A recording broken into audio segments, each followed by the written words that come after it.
Hey guys, subscribe for daily content. And if you're shopping for gear, make sure you check out the description for the newest items at some of the very best online retailers. There's also links for some of the items that I personally recommend. Thanks! What's going on YouTube? Metal Complex here, and today I've got another interesting knife review / knife overview to share with you guys. One that I'm actually particularly excited about. This is the Tactile knife company, Rockwall. Really cool. So some information for you guys real quick. I looked over their site, gathered up as much information as I could. They are a Texas-based company that does as much as they possibly can in-house. On their About page, it shows they only purchase raw materials from a couple of outside companies, but everything else is machined and created and done in-house. And I think that's really, really cool. And I think that's really important, especially, you know, folks that live here in the United States, you know, that's something that I think is really cool. So they're doing everything that they possibly can in-house for their scale. And when I say that, I mean they are a smaller operation. These are, as far as I understand, the same folks behind the Tactile pens that we've all come to know. And so I think that's really, really cool. I will link where you can get on the waiting list for these. Apparently they do small batches of them every 2 weeks or so. They are relatively expensive, but if you're looking at this and thinking, that looks really, really nice, I wonder where I can get it, I will make sure there's a link down in the description. Thank you so much to my generous patrons who are supporting me right now. There's a link for Patreon right down below. And please make sure to follow me on Instagram at metal_complex. This is not a big knife, but I think it's done really, really well considering what they set out to do. Let's go ahead and measure it. Overall length is coming in at 7 inches. Blade length is coming in at just a hair shy of 3 inches. On the camera there, it's looking like it's right on, but I'm telling you, in my light, from my angle, because the camera sort of does this domed thing, it looks like it's about 2.95 inches. It's very close, so be careful with that. I think it'll depend circumstantially. You know, it'll be circumstantial, right, if you get in trouble for that or not. Make sure you check your local knife laws. 3-inch blade, and the cutting edge is coming in at about 2.8, something like that. Let's go ahead and do some size comparisons up against the Ontario Rat Model 1, the Ontario Rat Model 2. You can see here it's closer. In fact, very, very close to the size of the Ontario Rat Model 2, which will intrigue a lot of people.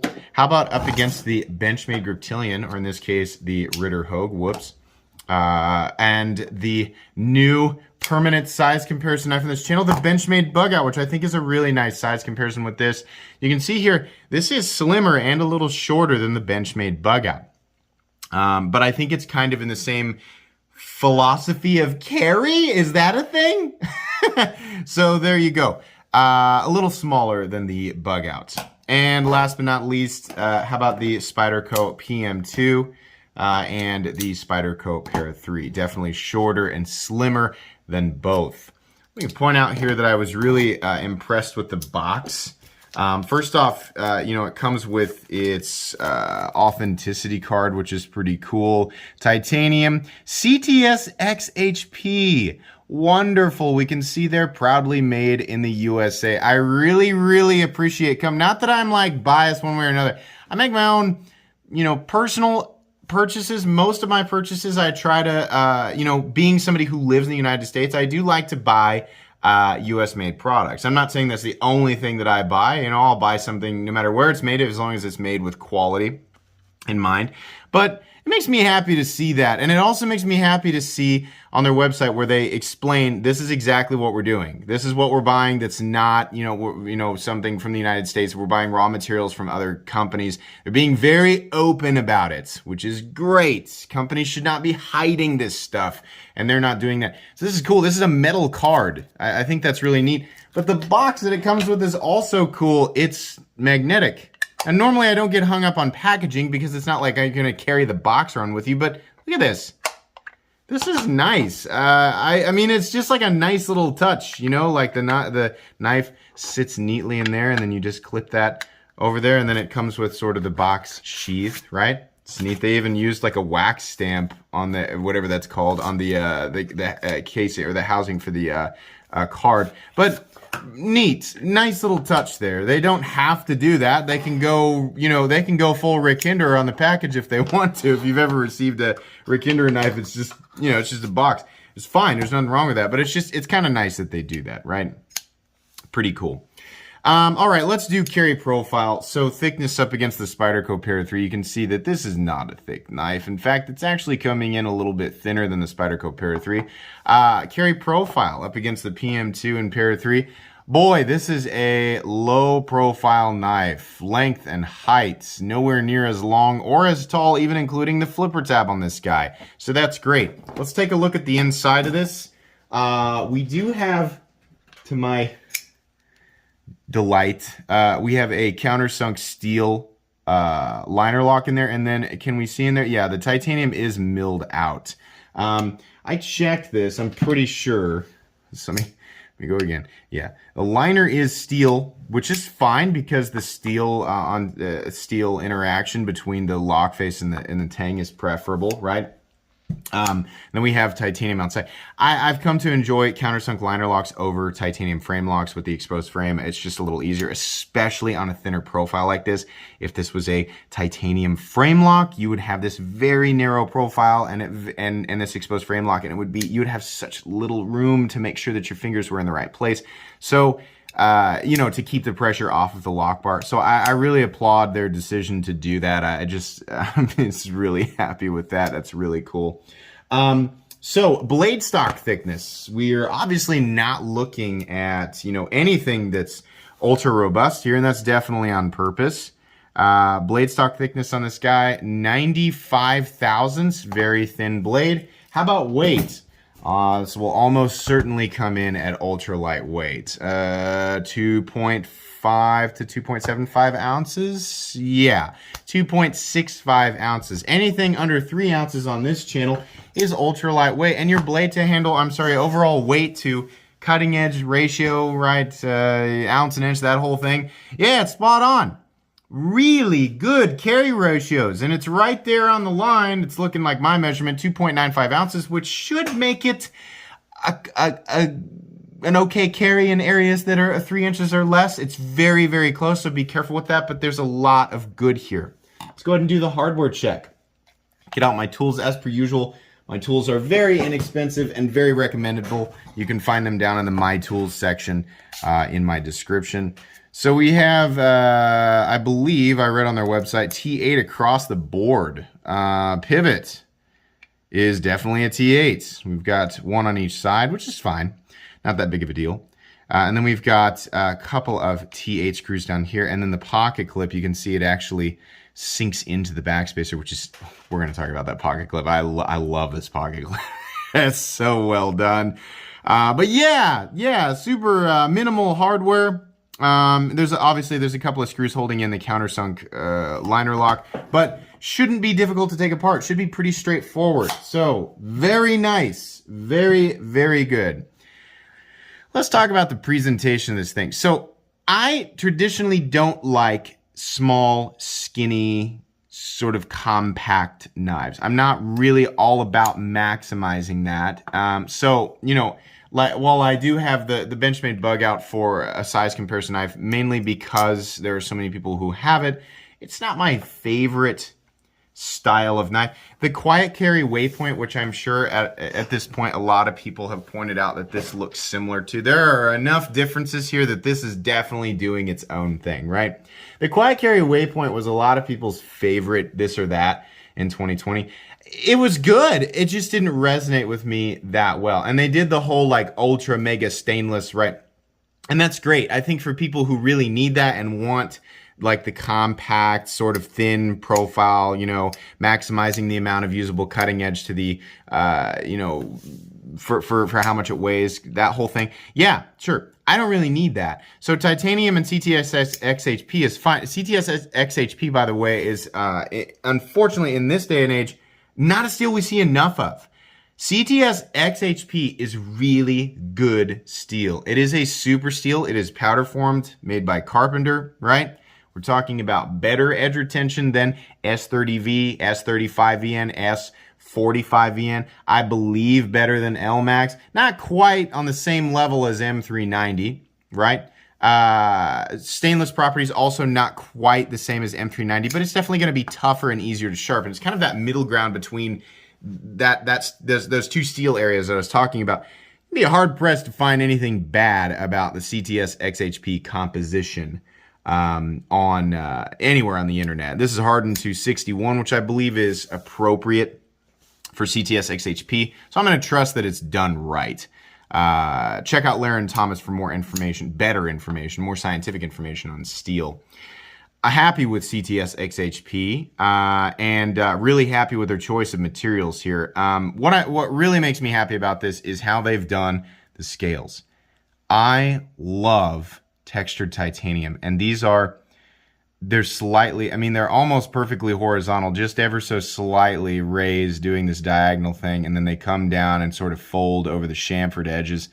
That's really beautiful. Did they need to do that? No.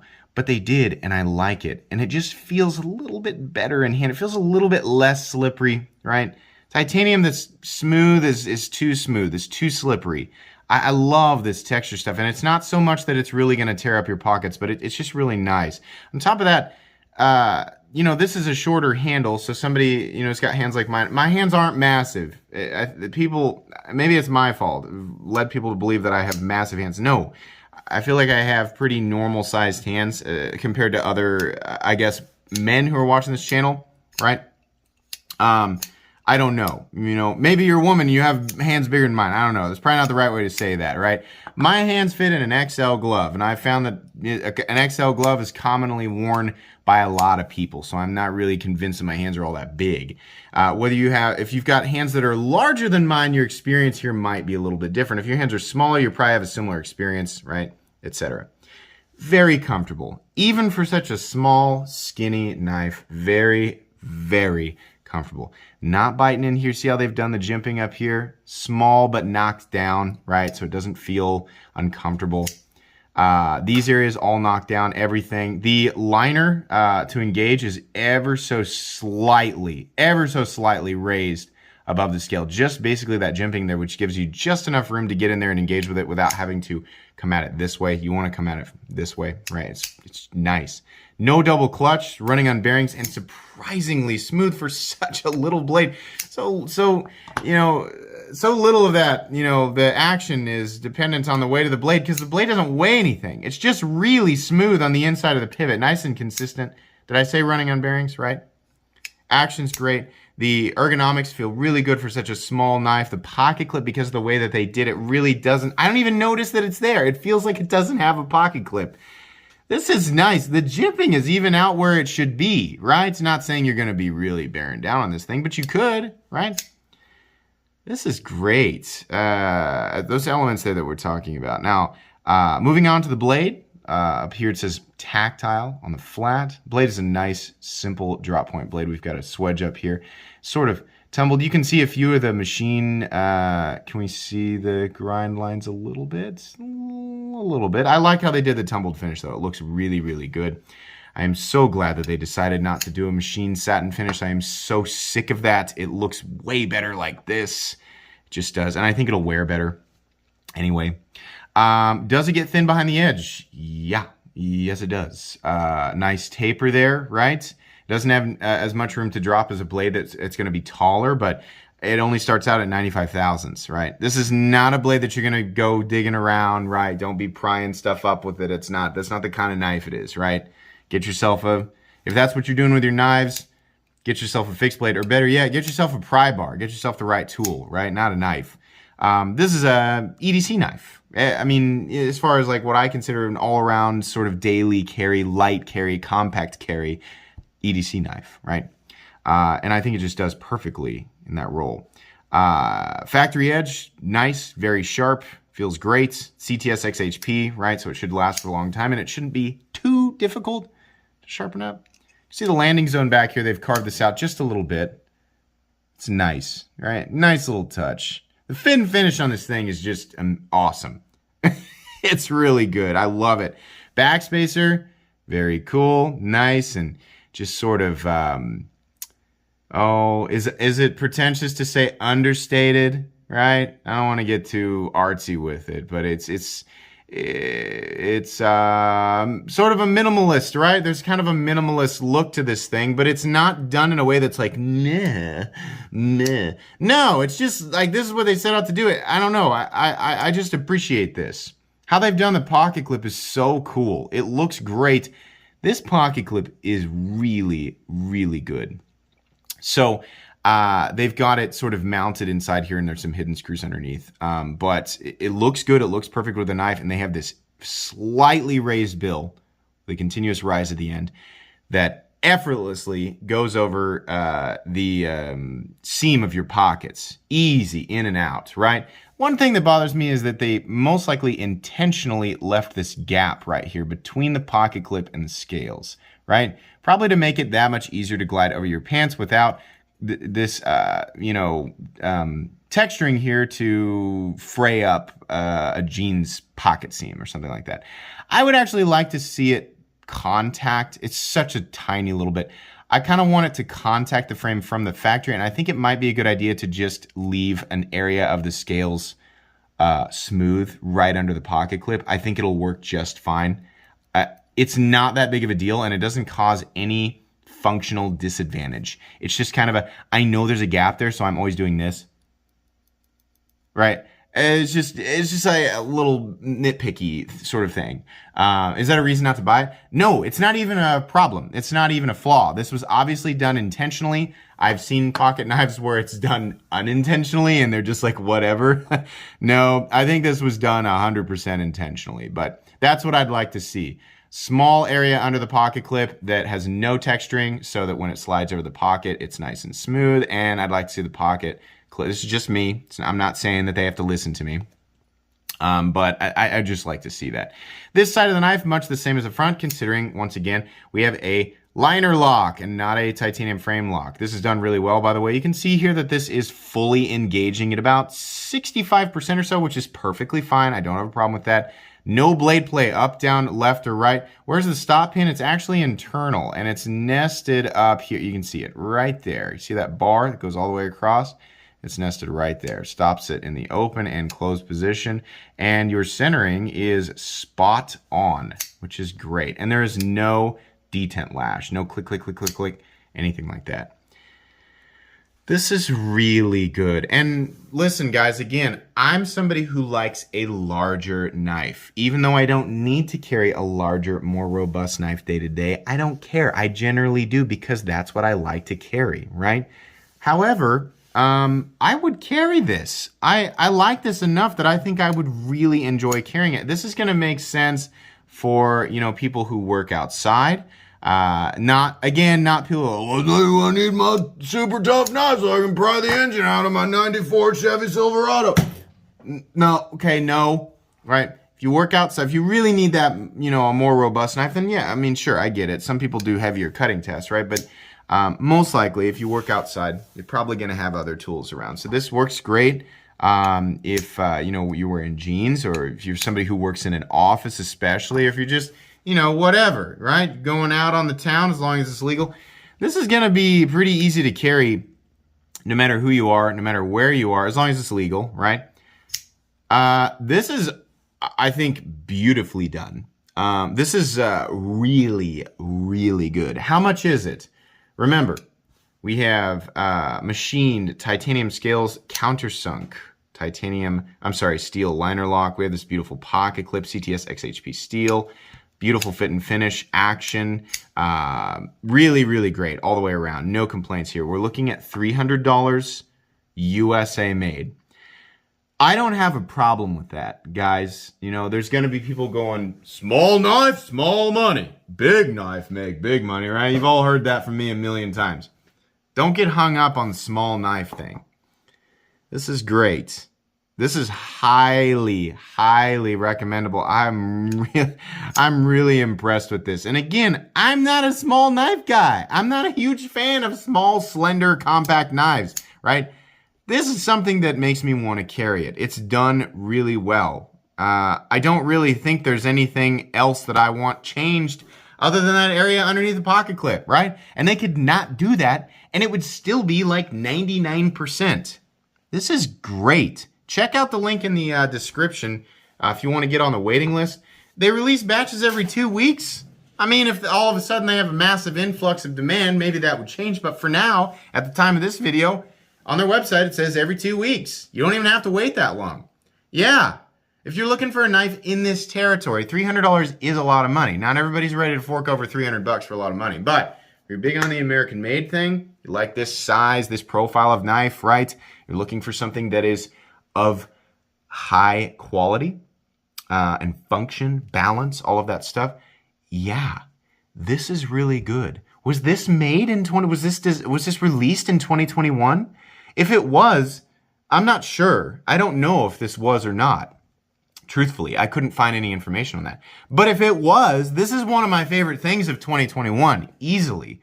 If that's the case, expect to see it at the end of the year on my, my final list, my awards ceremony. It sounded like Moira from, well, I can't, it won't get subtitled correctly if I say the name of the show, but you guys know the show, right? Yeah, highly recommendable. Go check out Tactile Knife Company. Check this out. Pick it up. I don't get a kickback from them. I don't have anything set up for them. I'm genuinely, not that I'm not always genuine, but legitimately, go check this out. This is very wonderful, highly recommended. It's going to go on my most recommended knives playlist. Very, very cool. Oh, and by the way, did I not mention this? I don't know that I did. This was sent to me by Triple E EDC. Sorry, Triple E, for sending this, putting this in at the end. I know he's got Instagram. He might have YouTube as well. Check him out. Absolutely. It's because of people like him that I'm able to bring you guys daily knife content.